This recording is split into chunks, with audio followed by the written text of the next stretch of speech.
Hi everyone. Welcome back to TTT, the Talking Transport Transformation podcast. Brought to you by TUMI, the Transformative Urban Mobility Initiative. Cycling has become more and more popular in many places around the world during the ongoing COVID-19 pandemic. To react to the trend and strengthen the resilience of urban mobility systems, TUMI is awarding various pilot projects around the world. One of those TUMI COVID challenges is currently developed in the city of Cuenca, Ecuador. We're happy to have James Thoem as a supporter for this TUMI COVID challenge on today's episode. James is director at the Copenhagenize Design Company. The Danish company is famous for its Copenhagenize Index, which is a global ranking of the most bicycle-friendly cities. In general, Copenhagenization describes a design strategy which combines urban planning and design to make cities more accessible to cyclists and pedestrians. James has been closely coordinating with the municipality of Cuenca on how to develop and design safe intersections for cyclists in the city. My colleague Lina will talk to James about the role of cycling infrastructure for the sustainable mobility transformation and his experience with the recent TUMI COVID challenge in Cuenca. So let's listen in. Hi, James. Great to have you with us this morning. Yeah, great to be here. Thanks for inviting me. We're quite excited to talk to you because you're currently implementing something that's very new at TUMI, which is the TUMI COVID challenges. So you're joining a team in Cuenca, Ecuador, to get the cycling infrastructure there ready for the pandemic and even safer for cyclists. So I'm wondering, in your opinion, what role does safe cycling infrastructure play to enable sustainable mobility transformations in our cities? Well, actually, safe cycling infrastructure is sort of the fundamental key to making cycling safe in any environment, whether you're in Ecuador or Denmark. And infrastructure is key not only for cycling to be safe, but for any mode of transportation. For instance, if you look to driving an automobile, that's not really exactly a safe experience until the roads that you're driving on are safe as well. And then the same goes for any other mode of transportation. If you look to subways, for instance, subway system is not safe until you have, safe platforms, safe rail lines, these very foundational things that actually make the mode of transportation run itself. And it's also really important to look to the users, and especially the potential users. There's some really interesting studies that have been conducted around the world, actually looking at different people's sort of relationship to cycling, looking to the overall population and how they feel about cycling. And what we see when these studies are repeated time and time again, there's a small fraction of people, around 8%, that are very confident and happy to cycle. And they're even doing so right now, even if the infrastructure is not exactly great. And there's about a third of people that just cycling is not for them. No way, no how. It could be physical limitations, it could be geographical limitations, but cycling is just not for them. But then we see over and over again a majority of people that are interested in cycling, but concerned. And what they're concerned about is the safety of cycling. And that really is this, they're concerned about the safety of the existing infrastructure. And it's only by building the infrastructure that makes people feel safe are you going to be able to get these sort of these interested but concerned people onto the bicycle. So all around the world, there is this sort of, this latent demand. People that are waiting to cycle, that are interested in this service, this product, but only once the infrastructure is there to make them feel safe and confident as they do so. I think that's a very important point, because I think in many cities, when we see a hesitation to create safe cycling infrastructure, the argument often is, oh, well, there's very few cyclists, so why invest in infrastructure? Whereas, it's the other way around. You have to create that safe infrastructure for cyclists to kind of, be willing or be brave enough to go out there and, take part in traffic. So that brings me to my next question, which is about the core design elements of that TUMI COVID challenge in Ecuador. How are you making that infrastructure safe for cyclists? Well, we're approaching this project just as we approach any other project when it comes to building safe and comfortable cycling infrastructure, and that is understanding the vulnerable users. In this case, it's the cyclists. And once you make them feel safe and comfortable cycling down the street in an urban setting, then you're making the overall street experience safer for all users, for pedestrians as well, but also for motorists by giving dedicated space to cyclists. And this makes for a more sort of predictable and legible streetscape. So when you have physically protected cycling infrastructure, as a motorist, you know exactly where you belong. As a cyclist, you know where you belong. And as a pedestrian, you also know where you belong. You don't have this sort of messy weaving of modes into each other's space that just makes things unpredictable and unsafe. So with this project, we are focusing on making cyclists feel safe and comfortable, particularly at a few key intersections in Cuenca. And there's some sort of design elements that we have incorporated into this approach to make sure that especially intersections are safe and comfortable again. And it's really important for us to focus on the intersection because this is really the most vulnerable and the most precarious point of any network, right? A network of cycling infrastructure is just like a chain. It's only as strong as its weakest point. And oftentimes that weakest point is the intersection. So by looking at these intersections and making them safer for cyclists, then we're ensuring that the whole network of cycling infrastructure is safe for cyclists. And what does that look like? Well, in this case, with these intersections, we're doing design elements such as a pulled back stop line. So this is something fairly simple. But what we do here is we just set the stop line for motorists about 5 meters behind the stop line for cyclists. And what this does is it physically gets the cyclists out front of the motorists outside of the blind spot. And that's so important because we see in all contexts, the most dangerous situation is when cars or trucks are turning right at an intersection and they catch the cyclist in their blind spot. So what this does is it just gets the cyclist in a more visible area and improves the safety for all road users. We're also looking at infrastructure at these intersections, such as the bicycle crossing. So painting a stripe through the intersection that highlights to motorists where to expect cyclists, where to expect these vulnerable users. Similarly, as we already do for pedestrians, the striped zebra crossing, as it's often called, through an intersection, the role of that is to highlight where these vulnerable users will be. And so we're taking sort of a version of that and applying it to cyclists through the intersection as well. You also mentioned what is the importance of this during and after a pandemic. And that's a really good point to make because the bicycle has been time and time again, it has proven itself as a very resilient tool, as a very resilient mode of transportation in all sorts of crises. Whether you're talking about the earthquake that rocked Mexico City a couple of years back, right away we saw how people were turning to the bicycle to deliver goods throughout the city and also to get to the emergency points where maybe cars and ambulances weren't able to get because of all the rubble on the streets.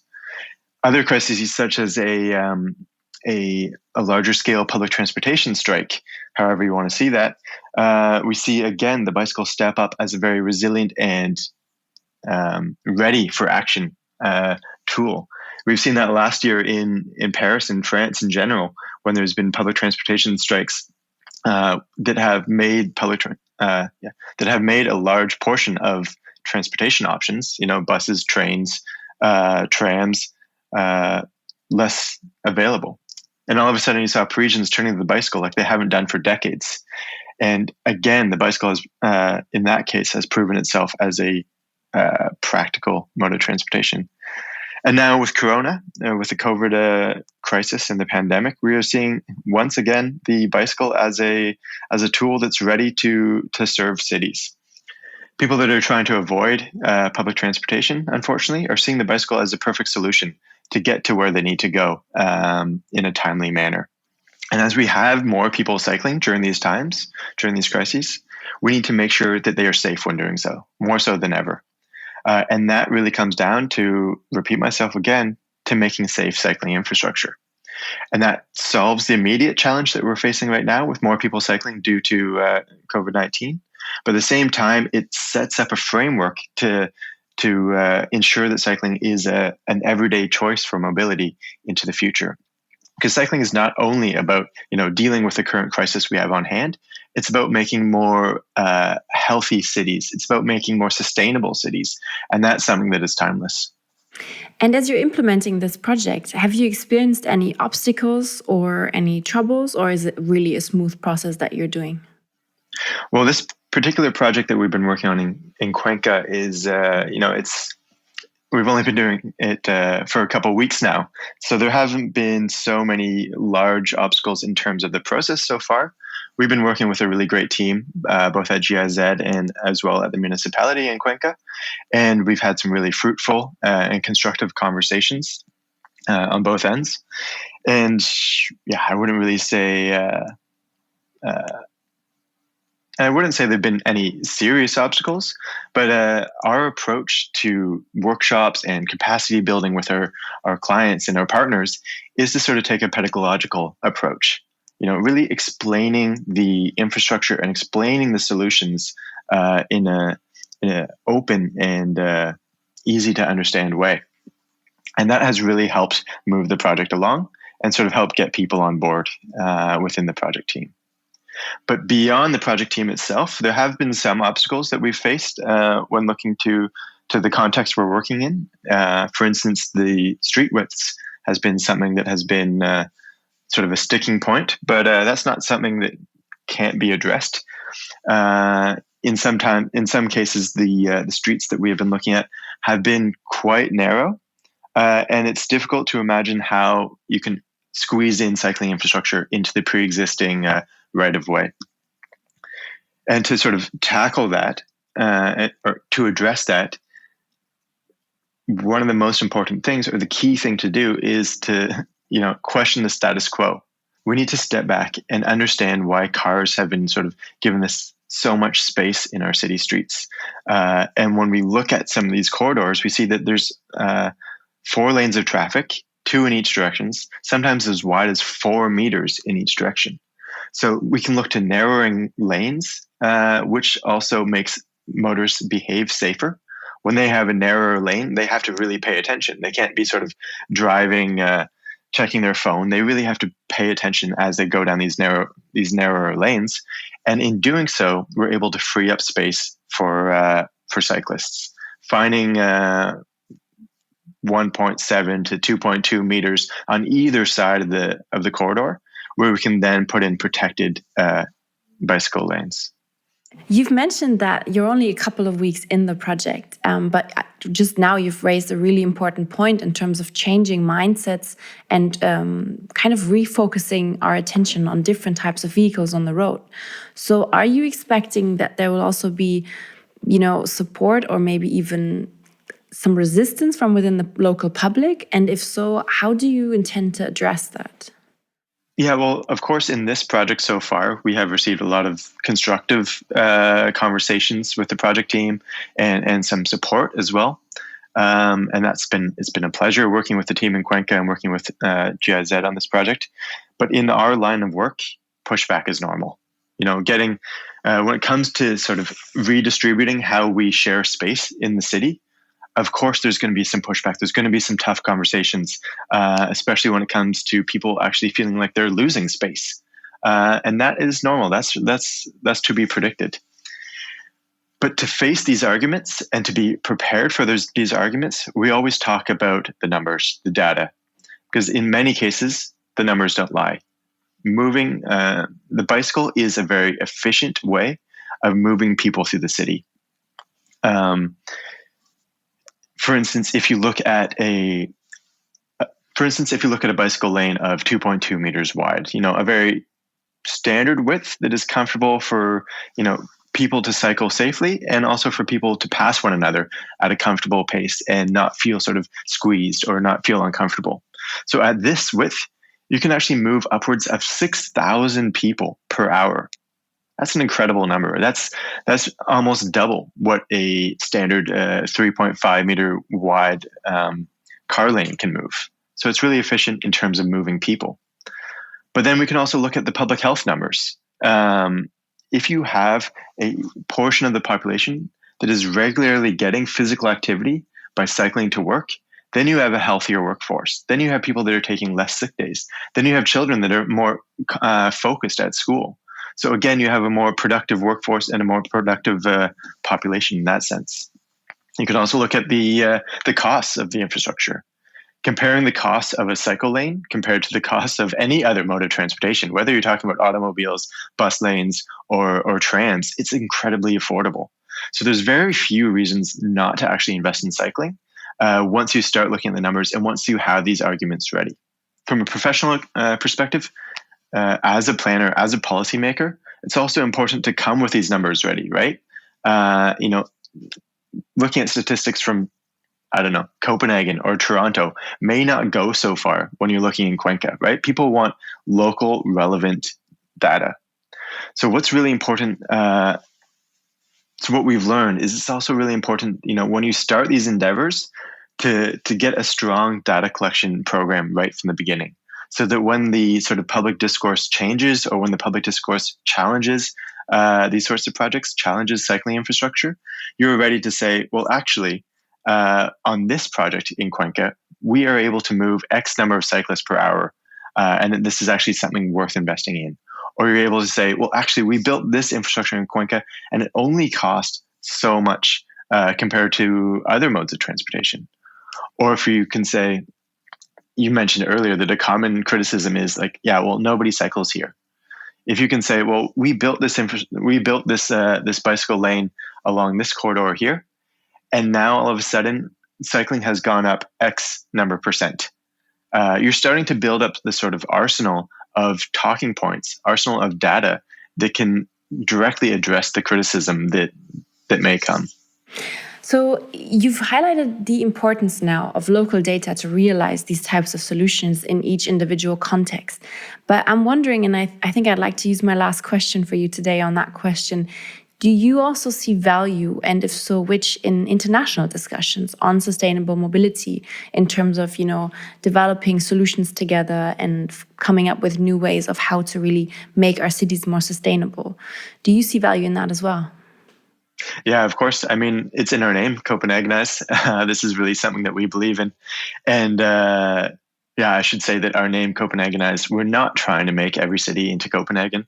That would be incredibly boring. I would hate to see that happen. That's not the goal. But what is sort of fundamental to the work that we do is the idea of knowledge transfer, right?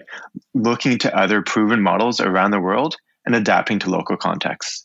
So seeing what works in Copenhagen and trying to learn how that can work for Cuenca, for instance, whether those factors are big or small. So whether it's large things such as a network of cycle highways that can accommodate commuters from as far as 20 kilometers away, or smaller scale solutions such as a simple pulled back stop line that makes waiting at a red light that much safer.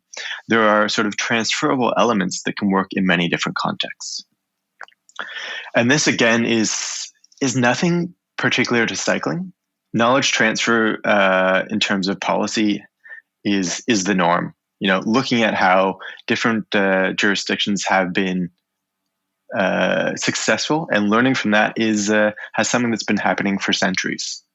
There's actually one historic example that I always like to turn to that is fantastic, and that is Pont Neuf, the bridge in Paris. I'm not sure, maybe some of the listeners are familiar with it. And it's this historic bridge that crosses a portion of the River Seine in Paris. And this bridge was actually built in the early 1600s. So yeah, literally centuries ago. But it was a whole new way of building urban bridges at the time. For one, it had these open vistas that hadn't been done before. Traditionally, bridges were financed by building shops along either side, so that would block off the view. But this one was financed in a different way that allowed these open vistas up and down the river.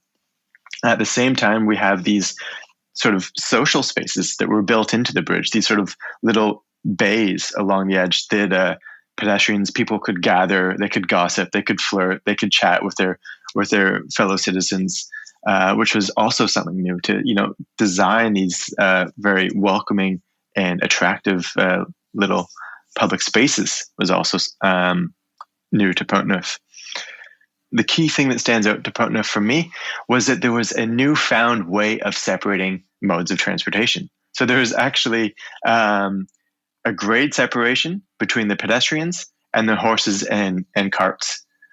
So in other words, a sidewalk, a pavement, physically separating the pedestrians from the other modes of transportation to make for a more efficient and pleasurable streetscape, or to make for more efficient and pleasurable street experience, all of a sudden made this place something not only for locals to come and see and hang out, but also for policymakers from across Europe started traveling to Paris just to see this newfound piece of infrastructure and how they could learn from that.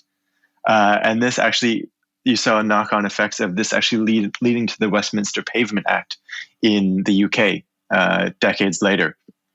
So knowledge transfer in terms of sustainable mobility, they probably didn't call it sustainable mobility at the time, but knowledge transfer in terms of sustainable mobility is nothing new.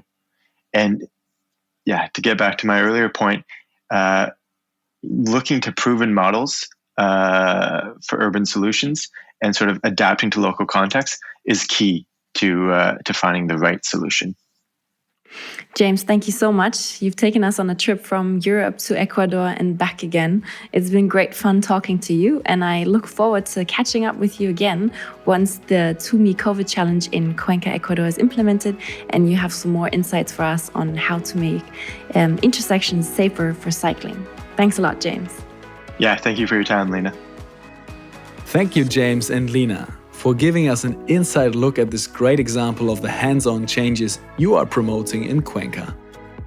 We now have a better understanding of the role of safe and high-quality cycling infrastructure.